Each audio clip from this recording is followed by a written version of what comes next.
All right, in addition to fairness, another critical concept that came up in our discussion of Hurricane Charlie and the business owners is the concept of desert or deservingness. When we talk about being deserving of something, we're saying you merit some kind of reward or punishment, and you merit this. You deserve this because of what you've done. Okay, or because of some quality that you have that we think justifies giving you this reward or this punishment. So you won the race, you came in first, you deserve the first place trophy. You robbed the bank, you deserve to go to prison. You deserve these things because of what you've done. And that's different from another thing we talked about in that lecture, which are rights. Okay, I asked you, are the business owners morally obligated to provide Floridians with what they need? And another way of thinking about that is, are Floridians entitled to the resources that the business owners have possession of? And if they're entitled to those things, then the business owners are morally obligated to provide those things to them, okay? So when we talk about rights, we're talking about things that you have a claim to, you have a right to it, you're entitled to it, even though you might not deserve what that thing is that you're entitled to. So for example, I have the right to vote. I'm a U.S. citizen registered to vote over the age of 18. Therefore, you can't stop me from going into that voting booth to vote for the President of the United States, even though I might not be deserving to cast that vote. Maybe I'm the kind of person that is completely oblivious to the political issues, and when I go into that voting booth, I just randomly select a candidate and walk out the door. And you might look at me and say, like, wow, man, you're really abusing your right to vote. I'm not saying I have the ability to stop you from voting because you are entitled to vote, but you're really not deserving of that vote that you just cast, okay? So fairness, desert, and rights. And of course, how we think about these concepts and how we apply them is always going to be determined by which sort of rubric we're operating under. Do we think that when we think of these concepts, we should be operating under the principle of equality under the law, or applying the rules equally? Or should we be thinking about equality of outcome? Is that how we achieve fairness? So imagine, for example, that we're in a public grade school and we want to form a basketball team. How do we select from all of the students who want to participate on the team? Okay, there's a limited number of spots on the team and there's more students who want to participate. Now, the rule is that every student in good standing has the right to try out for the basketball team.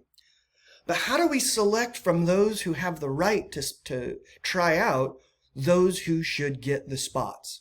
Should we require them to do a skill demonstration? In other words, should we come forward, have the students come forward and say, okay, here's what everybody has to do. You have to do this exercise and this exercise and this exercise, and we're going to select from all of the tryout participants who performed best. And we're going to say that they deserve the spots on the team.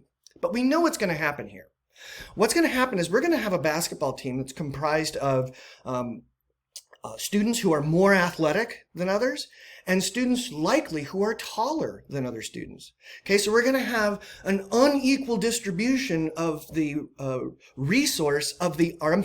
unequal distribution of the opportunity to play basketball for the basketball team if we choose the team based on merit, if we say that those who perform the best deserve the spot on the team. On the other hand, if we operate under the rubric of equality of outcome, we might do something like this. We might say, okay, we've got a limited number of spots on the basketball team and more students than spots. Let's get an equal distribution, okay? Let's get some number of non-athletic kids, some number of mediocre athletic kids or average athletic kids, and let's get some equal number of very athletic kids. And let's get some number of average height students, some number of below average height students, and some number of above average height students.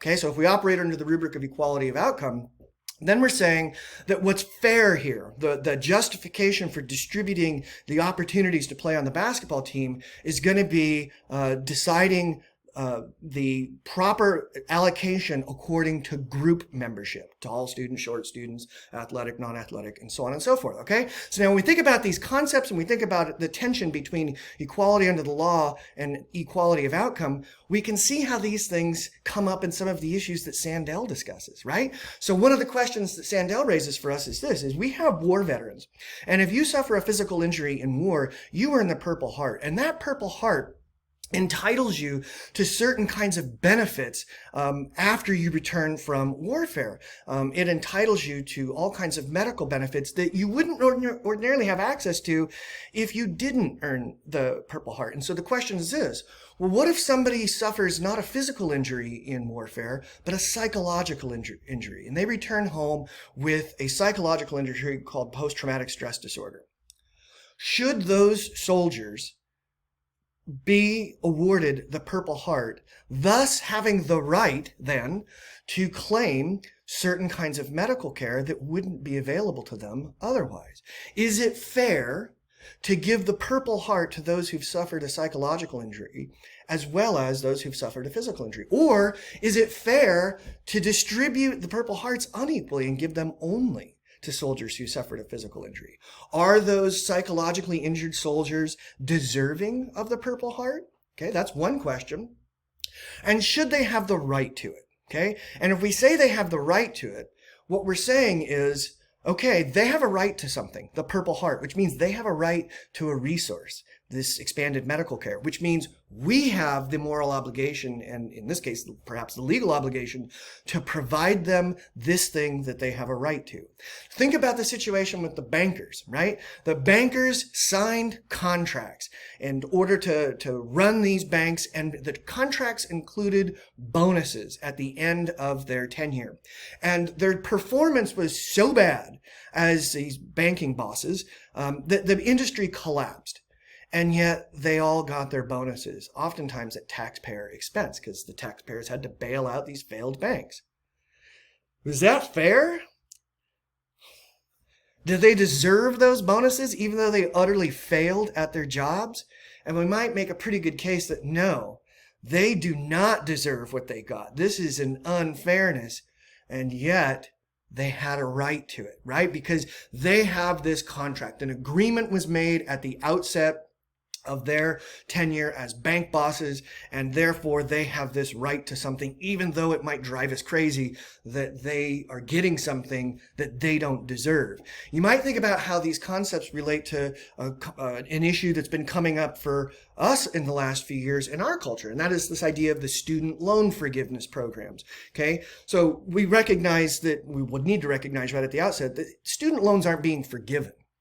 What's happening in student loan forgiveness programs is that the debt that some students incurred when they took out student loans, the responsibility for paying back that debt is being shifted to taxpayers. So we might ask questions like, is it fair for somebody who didn't take out a student loan but who worked their way through college, or somebody who didn't go to college at all, is it fair to make them pay for the loans of students who took out those loans? Okay?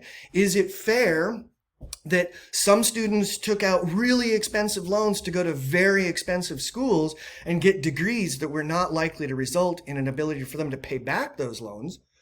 Is that fair to make students who took out, went to lower cost institutions, got high value degrees, and are now making enough money to pay off not only their own student loans, and they've already done so, but to now have to pay off the student loans of these other students who weren't able to get high enough paying careers to pay off their student loans? So you can see again, fairness, desert, rights, all of these concepts are in the mix of these issues. And the ways that we think about these concepts are going to drive how we develop moral judgments about each one of these issues.